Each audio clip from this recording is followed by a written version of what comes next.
هنعمله زي ما انت شايفة جميل جدا. وهات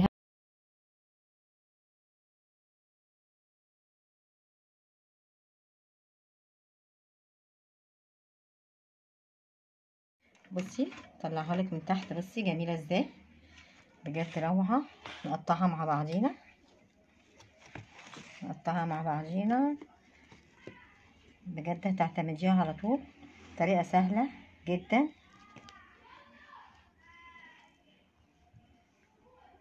بصي بجد جميل جميل جميل. آه قطني، بجد عجينة قطنية روعة جميلة. وتاني حاجة معايا 4 كوبايات دقيق. طبعا اي حاجة تعمليها لازم تدخليه. اديني نخلتهم هما ال4 كوبايات. هضيف عليهم بيضة، هضيف عليهم معلقة ملح صغيرة. طبعا كل ده هتكون الخميرة بتاعتي اتفعلت. انا طبعا متأكدة منها لاني لسه مجرباها. ف ادخل ده وارجع نكمل مع بعض. وهو بعد ما نخلته ابتدي اضيف البيضة، بياض البيضة مش البيضة كلها، بياض البيضة ومعلقة الملح الصغيرة.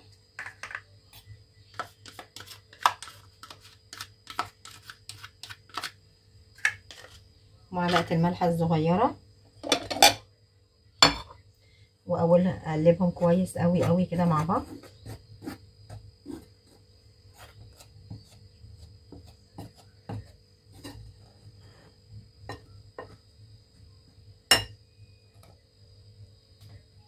وانزل بقى بالخليط بتاعي دوت.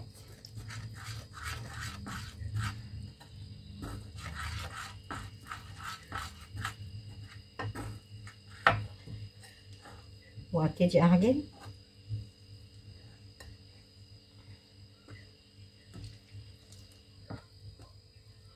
اهي.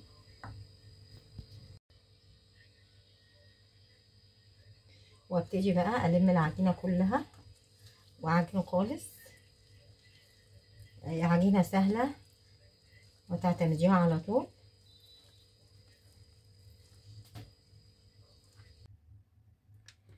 وهي بعد العجينه ما لمت معايا هبتدي ارش الدقيق صغيره.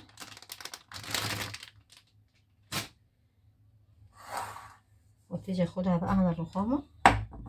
هي طبعا العجينه ملزقه معايا عشان البيض والحاجات ديت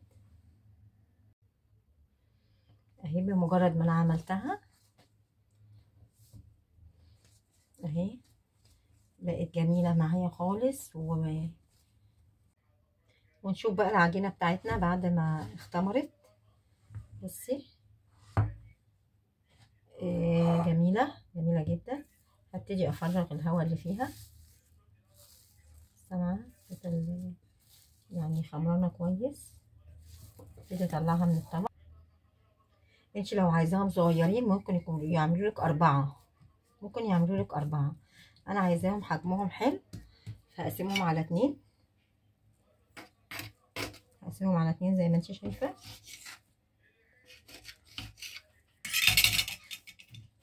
هتبقى معايا بالحجم ده. هتملي الصينيه كلها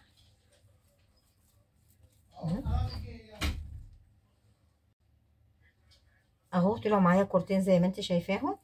ابتدي اجيب الصينيه بتاعتي. اول افردها كده اهو قبل الصينيه.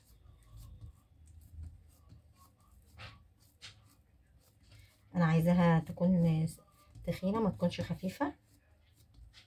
اوريكي حجمها قد ايه. افردها اكتر من كده طبعا.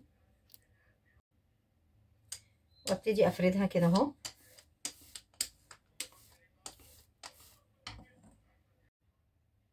وهي بعد ما فردتها ابتدي المها بالشكل ده، والصينيه بتاعتي اهي، وافردها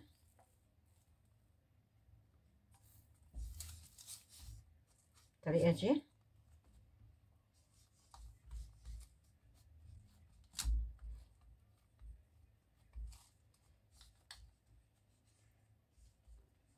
مليت لي الصينيه، وابتدي اعمل لها زي حفره كده اهو.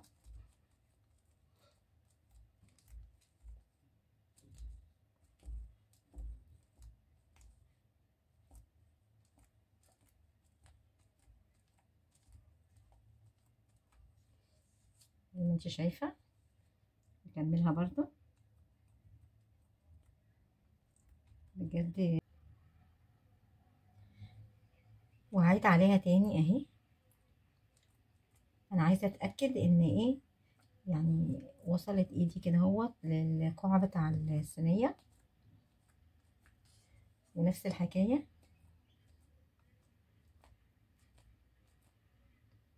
بجد خبز روعه.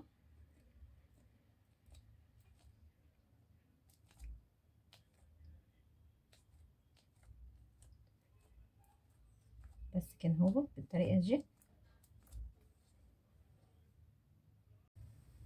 وهي بعد ما عملتها بالشكل دوت، هحاول هدهن الوش معايا صفار بيضه، شويه لبن صغيرين، وابتدي اقلبهم كويس. وادهن كل اجزاء الخبز، هتديكي بقى لون جميل اهي. زي ما انت شايفه دوبتها كويس. ابتدي، واهم حاجه ما اجيبش اللبن عند الصينيه عشان ما يتحرقش مني. زي ما انت شايفه شكلها روعه. طبعا اكون مولعه الفرن. اي عيش اي خبز بيحتاج فرن ساخن اهي.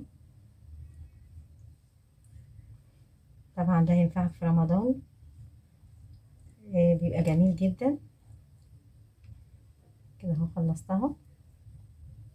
اتاكدت بقى ان هي كلها متغطيه اهي.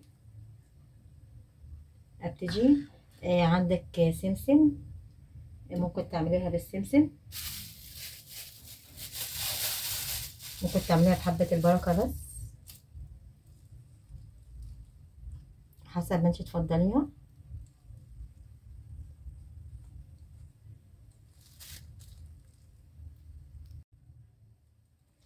وهبتدي بقى كل الجوانب دي خالص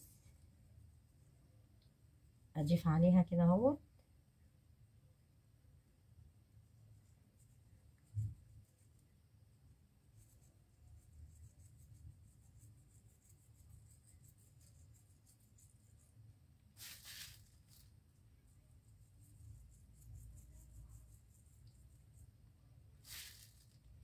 زي ما انتي شايفة.